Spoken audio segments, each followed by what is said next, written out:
kale ti postolat, chemise, let bay, ti greneg. Chateau kap kalikol la.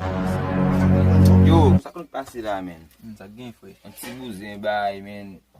Man zè tou led di fre, man zè tou led. Bon led la fre. Tout soton pou bay m konan men. Li beze pou ma ficha. Becha an sou baz?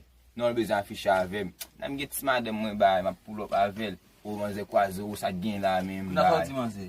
Ndil ou sa ou, la kon bay sa an so a mote tab men. Men mouche.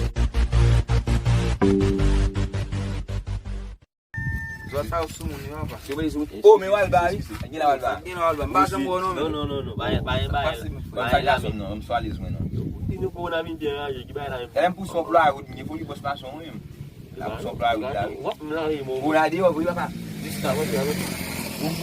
Ou an nou gen item pou ya? Mwen kou la nek ap di nou avans. Yon yon kache ni. Nou an yon konan yon men. Yon din pou lave men nou. O ban bay yo? Non. Glou, savon. Gouba yon di yon koy. Sa yi. Basan nan men nou. Kwe yon an mou sa? Amin galing ko sa. Ekri pou nan mesi iti. Kam di arabo? Wadou sa nou? A yon François di lou bi yon angle. Aye di. Happy New Year. New York, même pas New York, yo, Master Blend, New. Se pat gen gran moun, de bon gen moun. Happy New Year anko.